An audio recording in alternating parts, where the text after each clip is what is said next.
Alright, this is for you guys that want to rebuild a Nissan RL4R01A. It is from a Nissan Frontier pickup truck. It's probably one of the worst transmissions that has ever been built as far as strength and reliability. So it's a pretty common failure on the Nissan Frontier trucks. They just weren't built very strong, and they fail quite frequently. There are absolutely no videos out there on the internet that you're going to find it's going to tell you how to rebuild one of these. You will have to have a manual.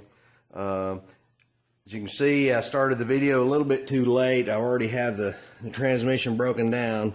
There's the empty transmission case. You can see my fixture that I've built right there. I actually modified a transmission fixture. This actually from an old Buick and Packard differential holder.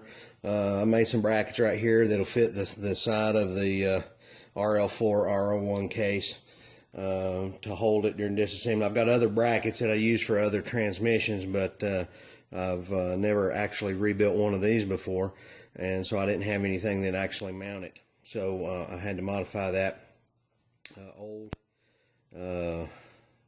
fixture that would never be used again to mount this transmission case. You'll need a workbench. If you guys have never rebuilt a transmission, you're going to have a workbench. You have to have a couple of these flimsy little pans. You can pick these up for about 10 or 12 ducks at the auto parts store. It kind of keeps all your fluid off your workbench, and you have to have a pretty good space where you can keep organized.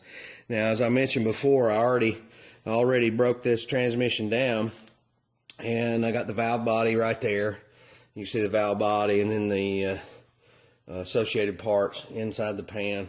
These are the internals of the transmission. This is your lone reverse friction plates and your reverse input drum. You got clutch packs in there that grip to make different parts of the gear train rotate throughout the different gears. So you're gonna have to keep this as organized as possible. I know it doesn't look very organized now, but it's the way that I keep it in my head.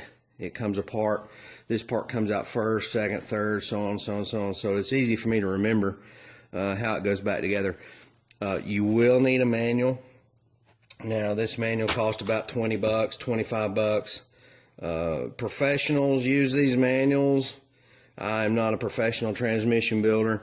You can see I have quite a few transmissions on my workbench here. I have rebuilt quite a many through the years, but I don't do this for a living. This is a hobby of mine.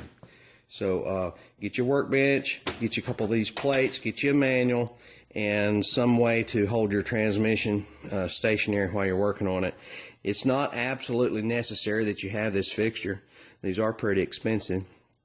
You can rebuild it flat on the workbench. It's just a little bit cumbersome and a little bit annoying to have to move it around and stuff. This makes it quite easier to rebuild it. And that's pretty much it for the introduction. Let's get to building.